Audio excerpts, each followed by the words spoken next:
Hello, BookTube. Cheers. Friday afternoon. Work week officially over. Not really, because tomorrow I have a book sale at my library. And we'll be up first thing in the morning lugging boxes. So to set it up. But today I got to go to the library sale, book sale, for another library, one close by to me, and it's always a wonderful book sale, and I love going. Like I say, it's raining so hard this morning, and I got there, almost didn't want to get out of the truck, but I ran for it, and then when I came out with my books, the rain had stopped, so they didn't get damaged or anything. And I got a wonderful pile of books to show you. I did really well. So let me just get right to it. So maybe tomorrow I'll find some books at my book sale. I've seen most of the books, I doubt it, but some stuff will come in. But today I got this to start off. I'm just no order because I've got them piled in the bag here and I haven't really had a chance to really go through them. I wanted to get the video up, and so this is Robert Louis Stevenson, writer I love, and this is Octopus Edition. And it has Treasure Island, Kidnap, and The Black Arrow. So this Octopus is out of London, and this came out in 1978, this edition. So here's the artwork to lead off Treasure Island. Let's see here. Here's the artwork to lead off Kidnapped. And let me get you the Black Arrow here. And this is the artwork for Black Arrow. And I think they might have other little spots, illustrations. Yeah, like this. So really pretty thing. No dust jacket or anything. I would imagine it came originally with dust jacket. That's fine. I like it just the way it is. I wonder if they tell me who the artist is. That would be sort of nice. Illustrations are by Mark Thomas, and I really like. I don't know him, but I really like the illustrations. So I was glad to have it, all of them in one volume. I could reread these stories over and over and over again. So pretty neat. I'm gonna have trouble finding this place to pile all these. Well, next in line here are a pile of paperback, mass market paperbacks. This one I've had before and was thrilled to find it. This is Keith Lamore's Read If at Large. This is an ace paperback. Read If was a diplomat. Well, he's probably a diplomatic corps, but he was convenient because he was a little less than diplomatic. They're adventure stories. They're space opera. So this has Cultural Exchange, Saline Solution, The Castle of Light, Wicker Wonderland, The Brass God, Mechanical Advantage, Damn Nuisance, Grime and Punishment, The Forbidden City, The Peacemakers, Ballot and Bandits, and Pime Doesn't Cray. And yes, I said that right. So he's the official accounts of terror's efforts in the field of interstellar diplomacy during the 29th century are available for the dialing to anyone willing to pore through the records of the Corps Diplomatique Terrestrienne. I didn't even do that right. But anyway, so good space adventure. Got another one, Read If Diplomat at Arms. So I like the cover on this one. I've never owned this one. This is Timescape. Let's see, Timescape put this out when? 1982. These are from earlier, though, than the 60s. It says Ultimatum, Native Intelligence, The Prince and the Pirate, Courier, Protest Note, Truce or Consequences, and The Secret. And again, it's diplomatic adventures with plenty of action. Then here is an ace again, but this is the 50th anniversary of Ursula K. Le Guin's The Left Hand of Darkness. Wonderful story. I've had this so many times in so many editions. I'd never seen this particular cover art. But this is a classic of the genre for sure. And there's our author, who is now has multiple volumes in the Library of America, and I think rightfully so. So, on the planet Winter, there is no gender. The Gathenians can become male or female during each mating cycle, and this is something that other cultures find incomprehensible.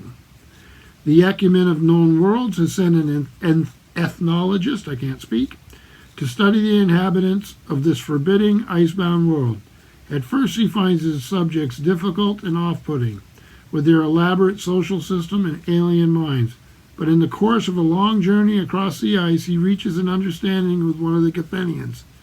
It might even be a kind of love. Wonderful, wonderful story. I imagine a lot of you have read it already. Then this one's a little anthology. This is Sea Serpents, edited by Jack Dan and Gardner Dozois. 10 thrilling tales of the marvelous monsters of the deep. Quite a cover there. And who we have in here, when did this come out? This came out in 1989, the 8th edition. We have Algae by L. Sprang de Camp, Out of Darkness by Lillian Stewart Carl, Leviathan by Larry Niven, The Horses of Lear by Roger Zelazny, Mortal and the Monster by Gordon R. Dixon, Man Overboard by John Collier, The Daquah by Manly Wade Wellman. I always do that with his name. The King of the Sea by Sterling E. Lanier, and Grumble Fritz by Marvin Kaye, who was quite an anthologist himself, and The Devil of Melkirk by Charles Sheffield. So give it a shot. I've never read any of those stories, by the way. Then another anthology, and this is Year's Best, SF 10, edited by David G. Hartwell and Catherine Kramer.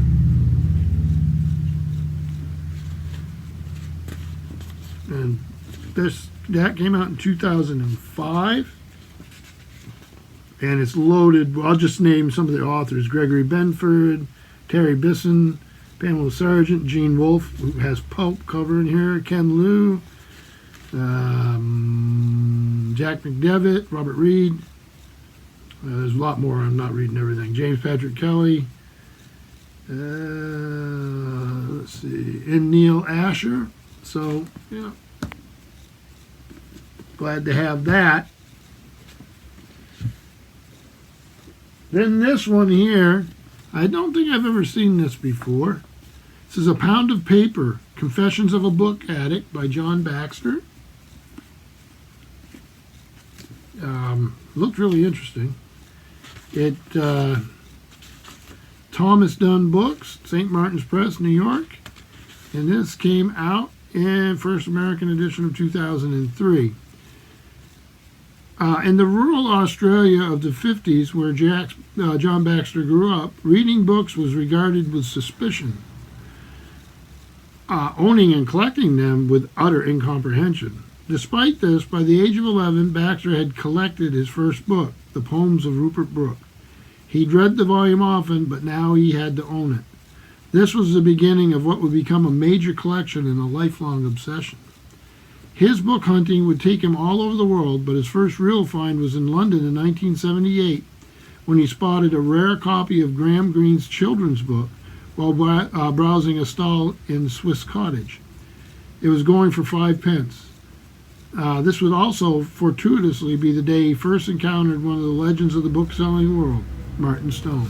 This is about his adventures, and it looks really interesting. I like books on books or book collecting. So. Then this next one I've had before, and just a nostalgia buy. I've done a buddy read on the Dragon Riders of Pern with Elena Macrodino a few years ago. Both our channels, we have those conversations. You can find them on the playlist. And I've always loved Anne McCaffrey's Pern, and this is the Dragon Rider's Guide to Pern. And like I say, I've had it before. I'm thrilled to have it again. Illustrated by Todd Cameron Hamilton. Maps and additional illustrations by James Klaus. It's a Del Rey book, Ballantine Books, New York. And this is the third printing of 1989. So you'll have the orbit, which you know, if you've read Dragon Riders of Pern, is very important. Some of the plants. The northern and southern continents. I'll just move along here. So Fort, the first hold. Okay, here's Bendenweir. So just a lot of these big series get these types of books. This is from back in the day, obviously, but glad to have it. Then another big old anthology. And I was happy to find this. This is Great Sea Stories of All Nations in All Times. Thrilling Tales of the Deep by the World's Master Writers, edited by H.M. Tomlinson. Big old thing from the 1930s. Let me see, 1937. So you'll have everything from, like, obviously Great Britain and America, ancient Greece, Rome. So they have the Odyssey, and they'll have excerpts from things. They have French. They have stuff from different periods. It's fiction and nonfiction both. Big old chunker. It'd be fun to sit around on a winter's night and just dip in and out. Well, here I just dipped. There's Herman Melville, Charles Reed, Robert Southey, Jonathan Swift. I mean, the thing's packed. So glad to have it. I'll add it to the, how do you do that? The Maritime Shelf here. So, nice find. Then this next one's part of a project. Some of you know I'm with Sean D. Standfast, his foundation. He's doing a big project about the future history that Asimov created with the robot stories, the Foundation stories, which I believe Foundation starts tonight, the new television series. So Sean had talked to me a little bit about this second Foundation trilogy that was authorized by Asimov. And the three writers are, let me see here.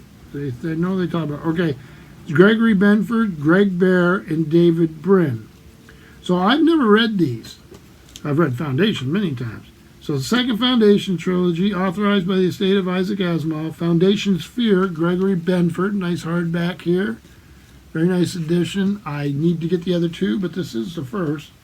So the Asimov and Asimov-related stuff is piling up. This is Harper Prism, and this is from 1997. So this, we'll see how much trouble I have finding the Bear in the Brin volumes, but I will give it a shot.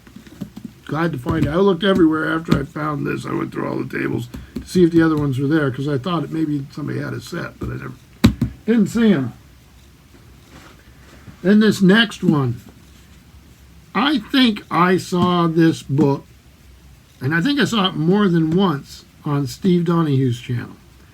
So when I'm walking through the tables loaded with books, it jumped out at me. I've never read it. I'm hoping I remember right and that he liked it. I'll drop him a line and ask.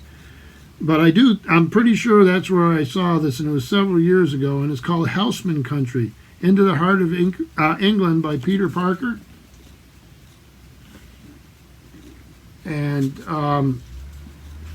this is Farrar, Straus, and Giroux out of New York, and this is from 2016.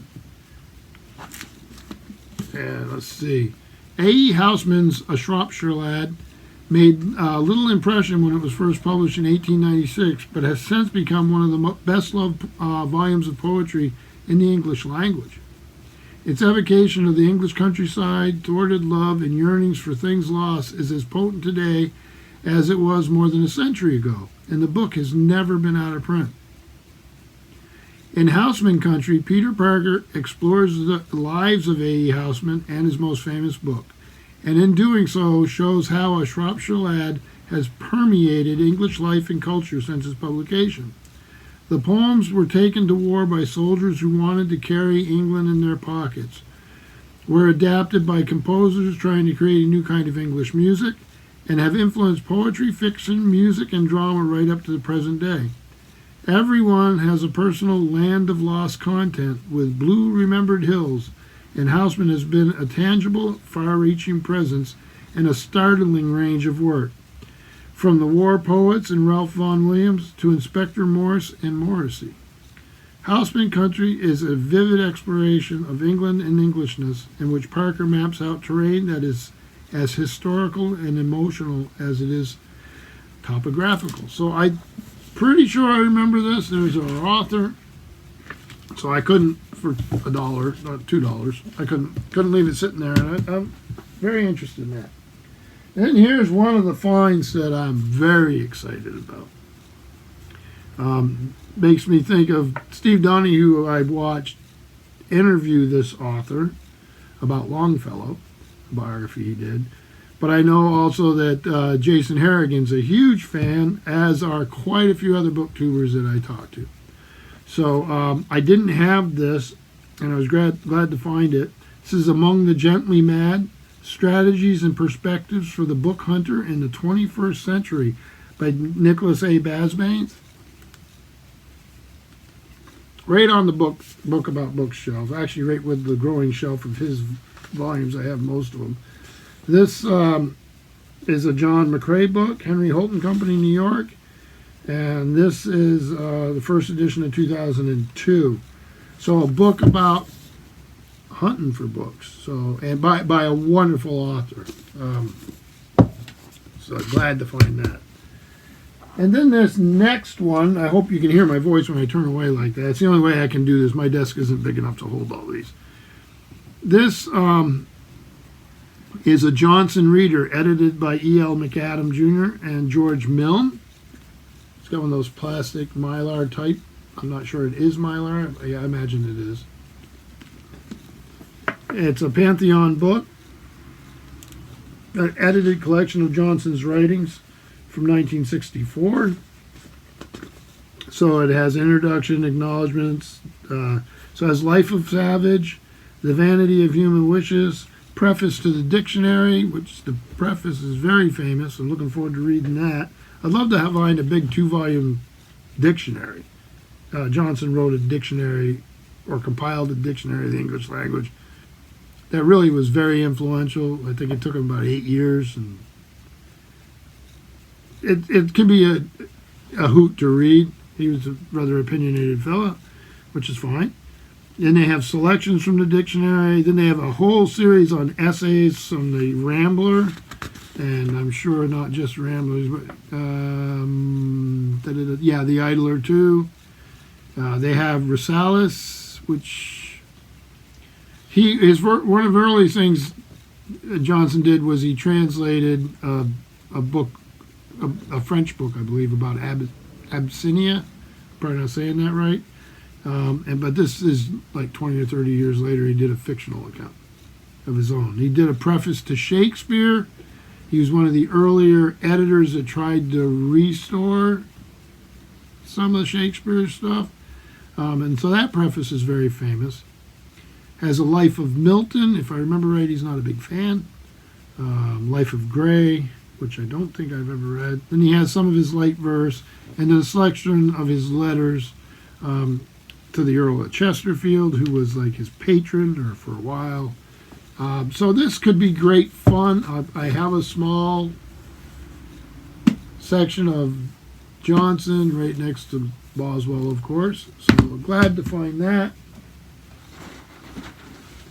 Then here, you can tell I already started reading it during my lunch break. It looked pretty interesting. This is by Pat Shipman. I've read some of her other stuff. This is To the Heart of the Nile, Lady Florence Baker and the Exploration of Central Africa. Pat Shipman, the author, did a book with Eric Trinkhaus, I believe. The Neanderthals, changing the image of mankind. So she's done a lot of those types of stuff I like to read. These are illustrated throughout. I don't know about this one at all. I don't remember ever hearing about it. Prepare to embark upon a breathtaking adventure, brimming with hair-raising rescues, impossible quests, danger, discovery, catastrophe, mutiny, and uncompromising love. All the more remarkable because every word is true. So then Florence Szaszz, S-Z-A-S-Z, was a child in Eastern Europe when she witnessed the slaughter of her family during the Hungarian Revolution. After the war, she was kidnapped from a refugee camp in the Ottoman Empire and sold to be raised for a harem. In 1859, at the age of 14, she stood before a room full of men and waited to be auctioned to the highest bidder. But slavery and submission were not to be her destiny. One of the assembled was moved by compassion and an immediate, overpowering empathy for the helpless young woman. His name was Sam Baker, a wealthy English gentleman and eminent adventurer who braved extraordinary perils to aid her escape. Ultimately, they would wed and venture together into some of the most inaccessible regions of the earth. At this tender age, Florence Baker had already seen and experienced more than most women in the Victorian era, but the greatest adventures were still before her.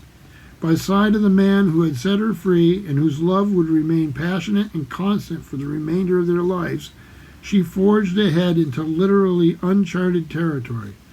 Together they confronted disease, starvation, and hostile tribesmen, surviving the cruel ravages of beasts and nature in a glorious attempt to unravel a mysterious and magnificent enigma called Africa.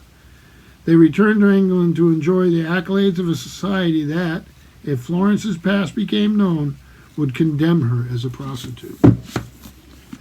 Tough times back then, but I don't know, it sounds interesting. We'll find out. So I tried to film this last book 3 times. The first thing that happened was my wife called and my phone went crazy. The second thing is, when I got into doing it the second time with this last and final book, the tablet fell down. So let's see if we can do this. It's a wonderful book. I'd love to tell you about it. This is The Story of English, Robert McCrum, William Cran, and Robert McNeil. You might remember him, some of you, from the McNeil-Lear Report. That was a PBS News show. And this is a companion to a PBS television series. I love these kinds of books. I have tons of them. This is a Viking Press. It is Elizabeth Sifton Books, and this is from 1986. So you have plenty of illustrations as they discuss how the language developed. Let me see here. I had a couple of things I wanted. So here they'll use the maps.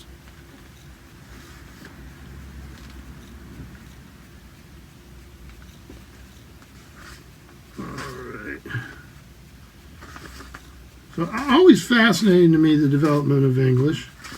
I did have one here. Let me see if I can find it. So there you have Dr. Samuel Johnson. And then talked about Dr. Johnson's dictionary. And then you have James Boswell, who wrote about Johnson. But then you have James Murray, the big name with the Oxford English Dictionary. So Simon Winchester did a wonderful book about that. Sir Walter Scott and Robert Louis Stevenson on the same page.